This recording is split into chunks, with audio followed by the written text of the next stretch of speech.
Hello friends, welcome to Surya's kitchen. இன்றைக்கி இந்த வீடியோவில் ரொம்ப சாஃப்டாக நல்ல பஞ்சு மாதிரி டேஸ்டியான கேக் எப்படி பண்ணுறதாங்க பார்க்க போகிறோம். கண்டிப்பாக அதை ட்ரை பண்ணி பாருங்கள். இப்போ வாங்க எப்படி பண்ணுறதுன்னு பார்க்கலாம். இதை செய்கிறதுக்கு ஒரு கேக் பாத்திரம் எடுத்துருக்கீங்க. இது உள்ளே எண்ணெய் தடவி விட்டுறலாம். எண்ணெய் இல்லைன்னா நெய் தடவிக்கோங்க. இந்த மாதிரி கேக் பாத்திரம் இல்லைன்னா உங்கள் வீட்டில் அடியில் ஃப்ளாட்டாக இருக்க மாதிரி ஏதாவது ஒரு பாத்திரம் எடுத்துக்கோங்க. இப்போ இதில் கொஞ்சமாக மைதா மாவு போட்டுட்டு இதை மாவு எல்லா பக்கமும் படுறது மாதிரி பாத்திரத்தை நல்லா ரொட்டேட் பண்ணி கொடுத்துருங்க. இப்போ எக்ஸ்ட்ராவாக இருக்க மாவை தட்டி எடுத்துட்டு கேக் பாத்திரத்தை ரெடி பண்ணி எடுத்துக்கோங்க. இப்போ கேக் செய்கிறதுக்கு ஒரு மிக்சிங் பவுல் எடுத்துக்கலாம். அதில் 3 முட்டை உடச்சி ஊற்றிக்கோங்க. இப்போ இது கூட 1 டீஸ்பூன் அளவுக்கு வெனிலா எசன்ஸ் சேர்த்துக்கலாம். வெனிலா எசன்ஸ் இல்லை அப்படின்னா இதுக்கு பதிலாக உங்கள் வீட்டில் இருக்கக்கூடிய ஏலக்காய் தூளை நீங்கள் சேர்த்துக்கலாம். வெனிலா எசன்ஸ் சேர்த்துட்டு இதை நல்லா நம்ம பீட் பண்ணி எடுத்துக்கலாம். முட்டையை மட்டும் நம்ம ஃபஸ்ட்டு நல்லா பீட் பண்ணிக்கலாம். ஒரு விஸ்கி யூஸ் பண்ணி நல்லா பீட் பண்ணிக்கோங்க. இப்போ இது கூட 1/4 லிட்டர் அளவுடைய கப்பில் 3/4 கப் அளவுக்கு சர்க்கரை எடுத்திருக்கீங்க. இதை 2 பாதியாக சேர்த்து நம்ம மிக்ஸ் பண்ணி எடுத்துக்கலாம். ஃபஸ்ட்டு ஒரு பாதி அளவுக்கு சேர்த்துட்டு நல்லா மிக்ஸ் பண்ணிவிட்டு அதுக்கப்புறமா மீதி இருக்க சர்க்கரையும் நம்ம சேர்த்துக்கலாம். இப்போது மீதி இருக்க அந்த சர்க்கரையும் நம்ம சேர்த்துட்டு மறுபடியும் நல்லா மிக்ஸ் பண்ணி எடுத்துக்கலாம். சர்க்கரை எல்லாமே இந்த முட்டையில் நல்லா கரைஞ்சிடணும். அந்த அளவுக்கு நல்லா மிக்ஸ் பண்ணி எடுக்கணும். இப்போ இது கூட 1/2 கப் அளவுக்கு எண்ணெய் சேர்த்துக்கலாம். வாசனை இல்லாத ரீஃபைண்ட் ஆயில் எடுத்துக்கோங்க. கடலை எண்ணெய், நல்லெண்ணெய் அந்த மாதிரி வாசனை இருக்கக்கூடிய எண்ணெய் எடுக்காதீங்க.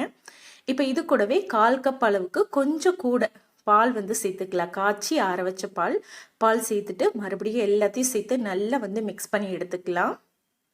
சர்க்கரை ஃபுல்லாக கரைஞ்சிடணுங்க. அதுதான் ரொம்ப முக்கியம்.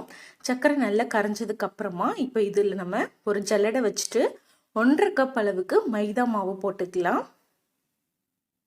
நான் எல்லா அளவுகளுமே இந்த 1/4 லிட்டர் அளவுடைய கப்பில் தான் அளந்திருக்கேன். இப்போ இது கூட 1 டீஸ்பூன் அளவுக்கு பேக்கிங் பவுடர், 1/2 டீஸ்பூன் அளவுக்கு பேக்கிங் சோடா போட்டுட்டு இது நல்லா சலிச்சு எடுத்துக்கலாங்க. ஸோ மாவை நல்லா சலிச்சுக்கலாம். சலிச்சதுக்கு அப்புறமா இது மறுபடியும் நல்லா மிக்ஸ் பண்ணி எடுத்துக்கலாம். ரொம்ப அடித்து மிக்ஸ் பண்ணாமல் அப்படியே ஜென்டிலாக மிக்ஸ் பண்ணிக்கோங்க. அப்போ தான் கேக் நல்ல சாஃப்டாக நல்ல ஃப்ளஃபியாக வரும். இப்போ நல்லா மிக்ஸ் பண்ணிக்கலாம். கட்டி எதுவும் இல்லாத மாதிரி நல்லா மிக்ஸ் பண்ணிக்கோங்க.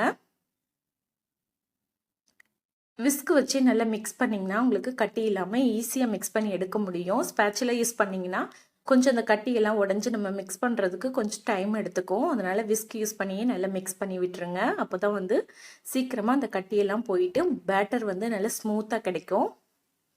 இப்போ பாருங்கள், மாவு ரெடி ஆயிடுச்சு. இந்த அளவுக்கு திக்காக இருக்கணும். ரொம்பவும் தண்ணியாக இருக்கக்கூடாது, ரொம்பவும் கெட்டியாகவும் இருக்கக்கூடாது. இப்போ இது கூட ஒரே ஒரு மீடியம் சைஸ் கேரட்டை தோல் சீவிட்டு இந்த மாதிரி நல்லா சின்னதாக துருவிட்டு சேர்த்துக்கோங்க. இது நல்ல ஒரு டேஸ்ட் கொடுக்கும் கேக்குக்கு, நல்ல ஃப்ளேவரும் கொடுக்கும். கேரட் துருவி சேர்த்துட்டு மறுபடியும் நல்லா மிக்ஸ் பண்ணி எடுத்துக்கோங்க. மாவுடைய பதம் பார்த்துக்கோங்க. இந்த அளவுக்கு நல்ல திக்காக இருக்கணும். ரொம்ப தண்ணியாகவும் இருந்துடக்கூடாது, அதே மாதிரி ரொம்பவும் கெட்டியாகவும் இருந்துடக்கூடாது. ஸோ இப்போ நம்ம கேக் பாத்திரம் ரெடி பண்ணி வச்சுருந்தோம் இல்லையா, அதில் நம்ம மாவை சேர்த்துடலாம். மாவை சேர்த்துட்டு கேக் பாத்திரத்தை வேக வைக்கிறதுக்கு முன்னாடி லைட்டாக இந்த மாதிரி தட்டி கொடுத்துக்கோங்க. இதில் ஏதாவது ஏர் பபிள்ஸ் இருந்தால் உங்களுக்கு வந்துடும். தட்டி கொடுத்துட்டு இப்போ இதை நம்ம வேக வச்சிடலாம். இதை வேக வைக்கிறதுக்கு குக்கரை நான் ஏற்கனவே ஒரு 10 நிமிஷம் சூடு பண்ணியிருக்கேங்க. உள்ளே ஒரு சின்ன ஸ்டாண்டு போட்டு குக்கருடைய மூடியை எடுத்துட்டு உள்ளே ஃபஸ்ட்டு கேக் பாத்திரத்தை சென்டரில் வச்சுருங்க. ரொம்ப சூடாக இருக்கும் குக்கர், வைக்கும்போது பார்த்து வைக்கணும். இப்போ இதை நம்ம மூடி போட்டு மூடிடலாம். மூடியில் கேஸ்கட் விசில் 2ஐயும் எடுத்துருங்க. எடுத்துட்டு மூடி போட்டு மூடிட்டு மீடியமான ஃப்ளேமில், அதாவது ஹை ஃப்ளேம்லேயும் இல்லாமல் லோ ஃப்ளேம்லேயும் இல்லாமல் மீடியமான ஃப்ளேமில் ஒரு 30 நிமிஷம் வேகட்டும். 30 நிமிஷத்துக்கு அப்புறமா பார்த்தீங்கன்னா கேக் உங்களுக்கு நல்ல ஃப்ளஃபியாக நல்லா பொங்கி நல்லா வெந்து வந்திருக்கும். இப்போ ஒரு டூத்பிக் வச்சு செக் பண்ணி பாருங்கள். டூத்பிக்கில் ஒட்டாமல் வந்துருச்சுன்னா உங்களுக்கு கேக் நல்லா வெந்திருக்குன்னு அர்த்தம். இப்போ கேக் நம்மளுக்கு நல்லா வெந்திருக்கு. வெளியில் எடுத்து வச்சு நல்லா ஆற வச்சுருங்க. ஆறினதுக்கப்புறமா ஓரங்களில் நல்லா எடுத்து விட்டுடலாம். இது மாதிரி ஓரங்களில் நல்லா எடுத்து விட்டுட்டு அதுக்கப்புறமா நீங்கள் அன்மோல்டு பண்ணிங்கன்னா கேக் நல்லா ஒட்டாமல் வரும். இப்போ ஓரத்துலையெல்லாம் எடுத்து விட்டாச்சு. இதை அப்படியே நம்ம பிளேட்டுக்கு மாற்றிக்கலாம். அப்படியே கவுத்திங்கனாலே கேக் அழகாக விழுந்துடும். பாருங்கள் எவ்வளோ சூப்பராக வந்திருக்குன்னு. ரொம்ப சாஃப்டாகவும் இருக்கும். கண்டிப்பாக ட்ரை பண்ணி பாருங்கள். இப்போ கேக்கை நம்ம கட் பண்ணிடலாம். ஒரு ஷார்ப்பான நைஃப் வச்சு கட் பண்ணிடுங்க. உங்களுக்கு என்ன மாதிரி ஷேப்பில் விருப்பமோ அது மாதிரி நீங்கள் கட் பண்ணி சர்வ் பண்ணலாம்.